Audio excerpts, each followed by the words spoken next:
Johnny Fontana, Real World NF Scorpio, back with another video. Is our profound ignorance, our profound inability to appreciate that which we don't know. Our inability to appreciate the fact that we as human beings don't have certain abilities. It's called an anosognosia. Anosognosia is the inability or refusal to know or to appreciate or to acknowledge a disability. We don't know any better. We don't know better. We don't know how bad it is, how bad we are, how little we know. Today I want to talk about perspective and solutions, right? One of the problems, and I think this will sort of give you better perspective on a lot of issues that a lot of INFJs and intuitives, NF feelers, intuitive feelers may be experiencing, right?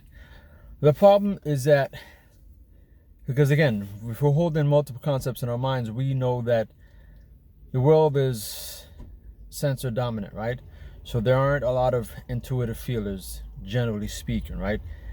Yeah, you have plenty of intuitives, you have a lot of feelers, but generally speaking, intuitive feelers with intuition as being the dominant and feelers, feeling being their secondary, being intuitive and feeling being their top two dominant functions.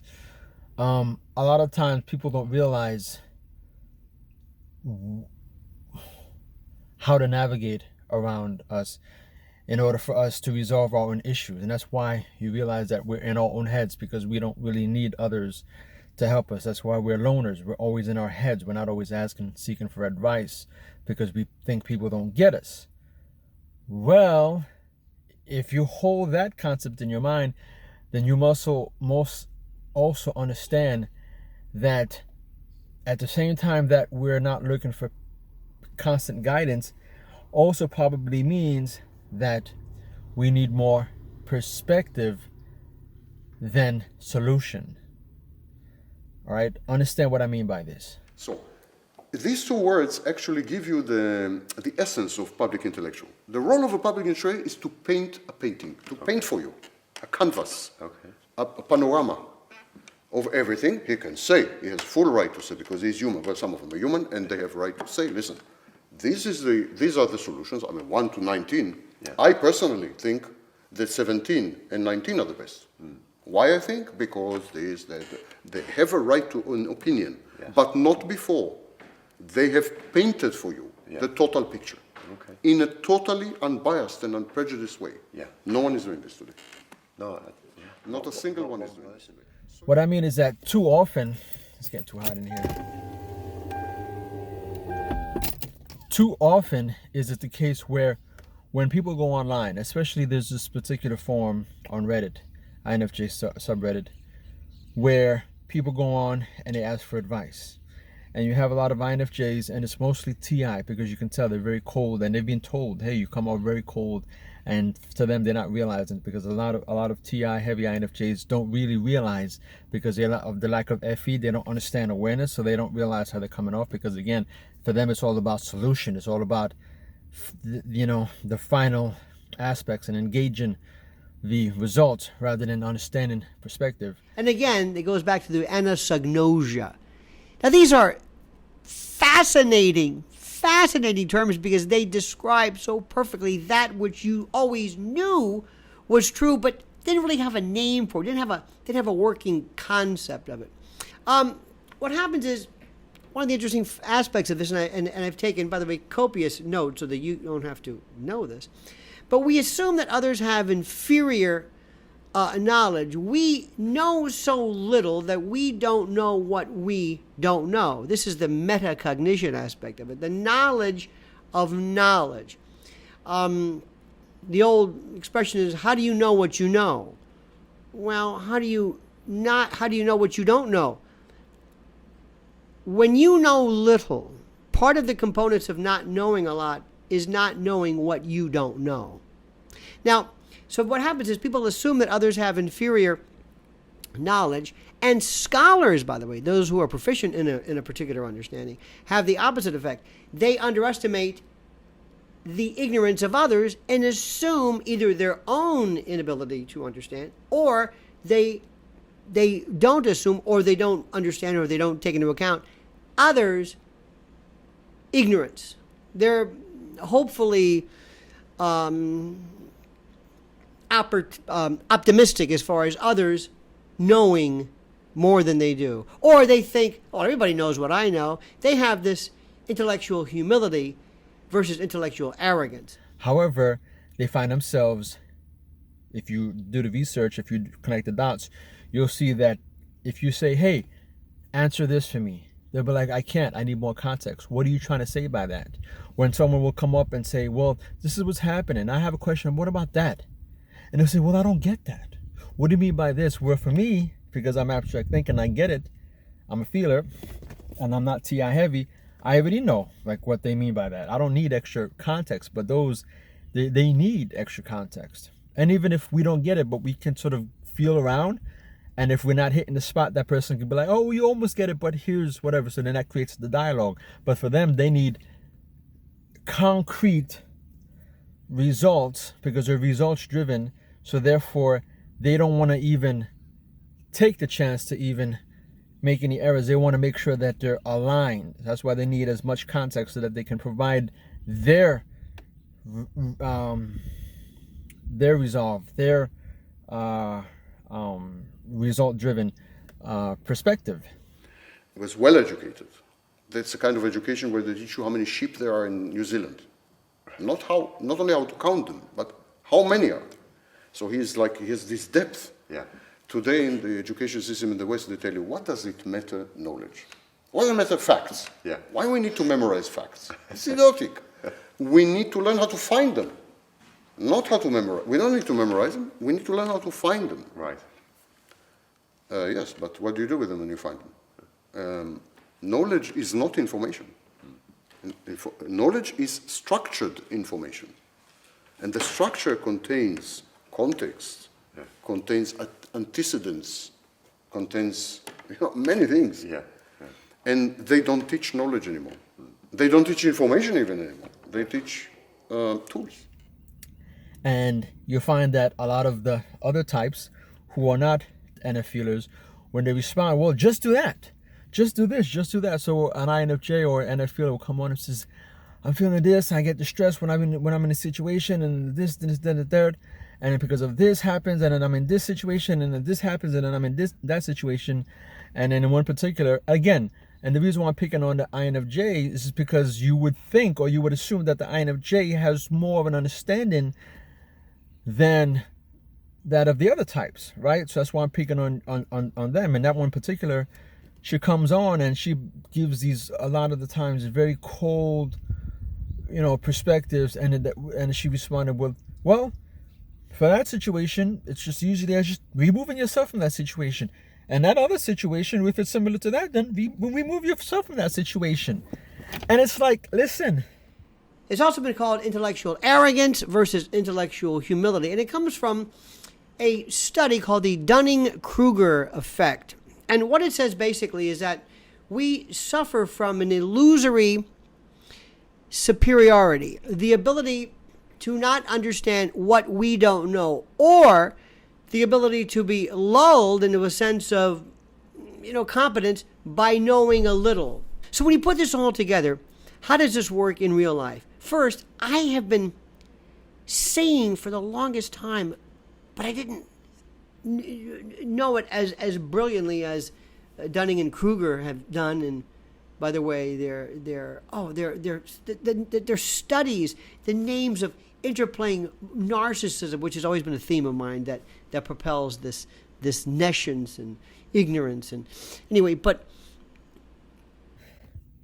are you not understanding? And it's not necessarily the result, even though yes, it comes across as a result, but because you're TI, you're expecting that person says, I need perspective. I don't need results in order for you to now provide perspective, but you're not going to be able to provide perspective because that's not what drives you. You're not driven by that. You don't practice that. You practice more results. And there's nothing wrong with that. It's not to say that it's any bad, but what I'm saying though is that if for example, I practice SC, so I'm very observant. I'm always observant. Why? Because as being a police officer, again, not to my home, but just providing context, being in the military, being so forth, being especially in New York City, always watching my six, being always chased by people, I'm claustrophobic, always looking around, always making sure. So, watching people's hands, movements, and so forth and so on. That's what has driven me. You know what I'm saying to you? So I may have lacked in other areas that I'm normally, based on my personality, should be more strengthened, but because of my exposures, my experiences, when I've had to deal with, I've had to develop other functions in order to compensate, right? So some other ones may be underdeveloped because of my overly compensated, SC. So for them, the TI folks, they're not sort of geared towards providing context, because they always need context in order to provide their result-driven perspective. So that's why, and also the INFJ sometimes may not understanding. It's kind of hard to ramble and be like, oh, I need context, I don't need results, because it's kind of hard, because then you'll drive people away, and then people say, well, if you don't want results, then what are you asking for? Because again, they don't get that higher context. I know it's kind of difficult. You just have to hold, multiple concepts in your minds. But really, seriously, the Romans called them vademecum. Come with me. Come with me, I'll show you. I'll show you the agora, I'll show you the temples, I will show you the statues, I will show you. And then I will tell you, listen, my favorite is this palace, Palace Athena. That's my favorite. But first I will show you everything. So this is the public interest. He's a vademecum. Come with me. He has to take you by the hand and lead you and show you everything. Panorama of human knowledge, human opinion, human history, even in politics you have depth. Yes. I mean, you have. And of course, all ideologies are forms of philosophy. They're grounded in thousands, usually, of years. Yeah. Even the most recent ideologies are grounded in thousands of years. It is the role of the public intellectual to expose these roots. Yes. To tell you, listen, this ideology in the 19th century was like that, in the 17th was like that, in the 12th was like that. That's his role. His role is to familiarize the world to you. Okay. Make you familiar with the world. Make you at home in the world. And I always call public intellectuals the Gemütlichkeit, the ones who make you feel cozy in the world. Like the world is your oyster, Because when you face a complex, ever-changing, shape-shifting world, it's frightening, it's disorienting. Intellectuals, public intellectuals, are anxiolytics, anti-anxiety medication. Right. They should reduce your anxiety. I mean, you come, what's going on here? I don't understand what's happened. Sit down. It's not the first time it's happening. It happened before in the 1940s, and then this is what happened, nothing. Then it happened in 1920, it was bad, but after 7 years it was okay. I mean, they should calm you down. Yes. Should reduce your anxiety. Today, public intellectuals, because they're first celebrities, concerned with views, concerned with money, they do exactly opposite. They enhance your anxiety. Because the more anxious you are, the more sticky you are, more the stickiness. I make you anxious, you will come back again to see what the comments are. What am I saying in my next video? I mean, anxiety creates conditioning. We know. Pavlov's experiments with dogs created anxiety in the dog. The bell is ringing. Ooh, where's my anti-anxiety medication? But the thing is that we need perspective. So, for example, when I answer, it's not always the actual result that I give. I give perspective. So someone says, man, I'm always in my head. Like, how do I get out of my head? And I'll provide the context. I'm like, well, here's the situation. You know, when you're in that situation, when in this, whatever, this is what happens, right? As a result of this is happening, whatever. And you'll find that this may occur such and such and such and such. Now, as far as results, I can't really give you the answer because, again, it's based on how you respond to that situation, the different dynamics, how other people counter you. But you're just going to have to expose yourself to this, and over time, maybe find someone who's going to be able to provide you that perspective and say, hey, listen, it's not really you, it's them, or it's you, but you just need to sort of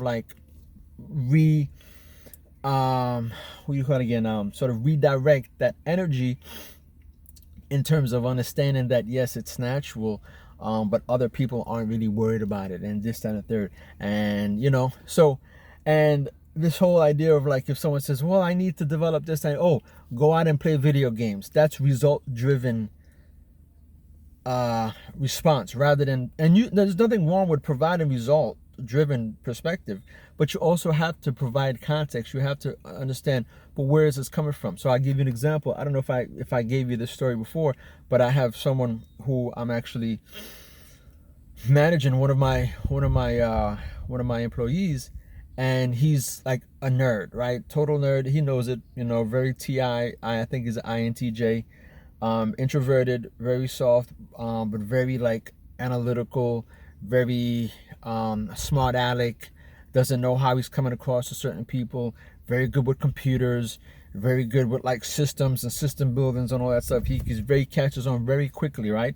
But he can be like a smart aleck, in terms, like if you're not as smart as he is, he can say some underhanded, remarks, whatever. And oh, you're not as computer savvy, I get it, I understand. Certain, things like that. Things that nerds would say.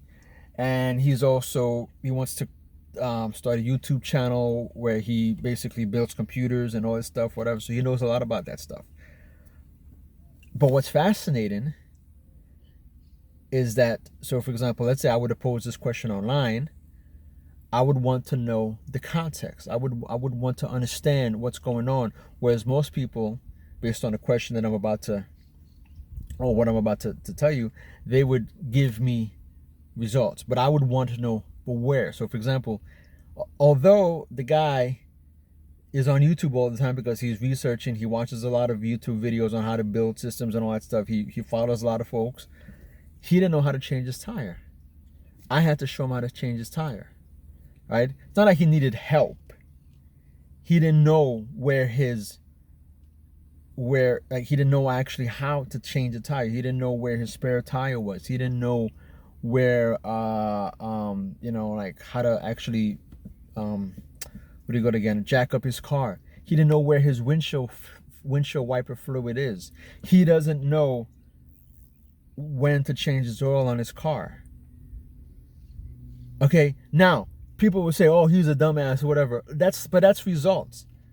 That's your perception. That's what you feel. My thing is, I don't understand, how is it the guy who actually researches and does all the Googling on how to system build, and even to the point where you want to do a YouTube channel and you're able to understand all these systems of a computer part and understand, 10 years ago, this hard drive was this and then this megabytes and this, but yet you don't even know how to change a tire. You don't even know where the spare tire. You don't even know where of your 2013 Prius, where the windshield wiper fluid is. Where if I do a YouTube search right now, it'll show me. Or if you just Google, like pictures, windshield wiper fluid, 2013 Prius. If you just do a Google and do images, you'll bound to see it. He didn't know that. Again, I'm not undermining him. I'm not saying you should have or you should not have. I mean, obviously you should. It's very important because, if you're running out of oil, you haven't changed your oil, you haven't monitored, then you just spent $10,000-$15,000 on a car. I mean, that's, especially for what, 23-year-old, 24-year-old. So I'm saying to you, like, I would think. But again, I'm more fascinated. Before I get to the results, I'm more fascinated in how. How is that? You know what I'm saying to you? Like, what is it that's causing that disconnect? That when I also speak to him about not sending certain emails to certain individuals, that are division chiefs and secretaries of certain departments, that you need to come off a little bit more tactful. And he doesn't understand how he came across as inappropriate and a little bit undermining. Like, he doesn't get it. He's like, I don't understand. Like, it wasn't even, I was like, hey, perception is everything. Like, I perceived it that way, and the person wrote to me because I manage you, so he wasn't going to go to you directly. He told me that, hey, he didn't appreciate the way that you sent out that email. And I read the email, and I'm like, yeah, that's kind of like, you just don't do it like that. But you of all people who are not even on our level, you don't see how that could have been perceived as distasteful. And scholars, by the way, those who are proficient in a particular understanding, have the opposite effect. They underestimate the ignorance of others and assume either their own inability to understand, or they don't assume, or they don't understand, or they don't take into account others' ignorance. Or they think, oh, everybody knows what I know. They have this intellectual humility versus intellectual arrogance. You see what I'm saying? So I want to know, what is it that's creating dislike? Yeah, we can systematize it and say FE, low this and low that. But again, like in the real world, how do we now navigate that? Yes, obviously I've been conditioning him and grooming him and showing him and teaching him and saying, hey, every time he steps off, I've had to be mindful, hey, be whatever. So he's changed our dynamics, our dynamic, working dynamic, and my leadership role has gotten a whole lot better because I'm able to understand who he is, and him as my subordinate, has gotten better because he understands that I'm appreciative of the hard work that he does, and I'm also keeping him on his toes, and I'm also making sure that he's doing what he's doing, and but seriously, it's just funny. So again, I know I went into that story, but again, a lot of it has to do with perspective. It's not necessarily about these freaking love bugs. It's not necessarily about the actual result. Sometimes, and most of the time, we need perspective so that we can go in our heads and say, oh, okay, now I got it. Now I need to figure it out. I'll give you an example. When I walk into a shoe store, when I walk into a supermarket, or when I walk into any store and I know I want to get something, people immediately ask me, hey, can I help you find something? If I'm not in a rush, I'm like, no, I got you. I'll go look for it. Because it's that grind, it's that perspective, like, just point me in the direction. Where's that? And then I'll go, and I want to actually find it. I want to see, okay, how can I get to it and then find what I'm looking for? I don't need for you to direct me, because then it takes away from that whole me, searching and climbing and figuring out and navigating around, because that's what I need, right? In order to come to my own conclusions. I need to be able to come into these, to my own resolve. Whereas a lot of people don't realize that. That's why if you provide us perspective, then we can come into our own resolve. It's idiotic. We need to learn how to find them, not how to memorize. We don't need to memorize them. We need to learn how to find them. Right. Yes, but what do you do with them when you find them? Knowledge is not information. Knowledge is structured information. And that's the same thing. Like, you don't always give someone an answer. Like, when you're leading someone, when you're teaching someone, you don't always give that person. You send them in that right direction, right? It says, hey, I want to know, how is this done? Well, you have the manual, right? You have the module. Go look it up. But again, that's providing perspective. You're not always giving the answer. And that's why sometimes for us, most times we just need perspective. And the thing is, most people online can't give perspective. They don't give perspective. They just go for the straight answer because they're lazy. All right, I'm sorry. It's not that a lot of times they're lazy, but a lot of times that's not how they're geared. They're not geared towards perspective and giving lengthy conversations. That's why when you're like at work, especially in the military and so forth, or if you're in an A-type, very linear, context-driven career field, you want to be able to expand and elaborate. And it says, no, I just want the answer. Boom. Cut all the fluff.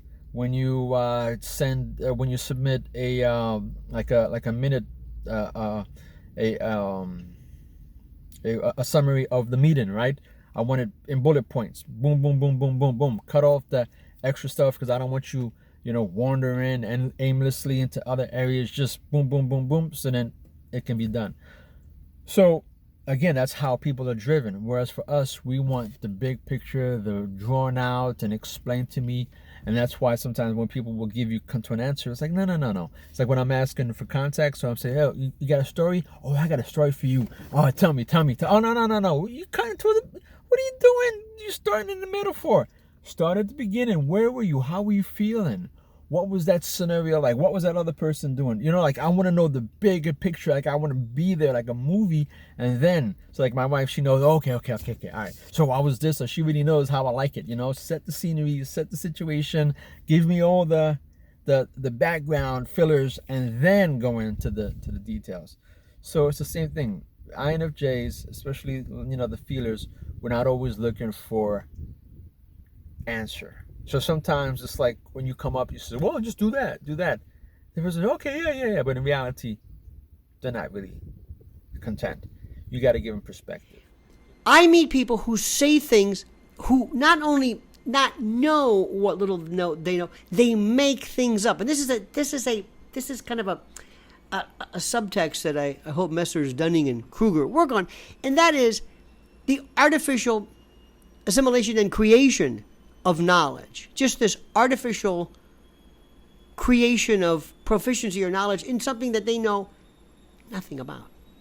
And it's beyond brilliant, beyond beautiful, beyond wonderful how this thing works. So if you're dealing with someone who's like that, give them perspective. And maybe by doing so, you'll better cultivate, your ability to provide perspective, and then you'll start hitting on other areas, and therefore you'll be able to, better engage with these types of folks and personalities. Anyway, Johnny Fontana, Real World NF Scorpio, we out.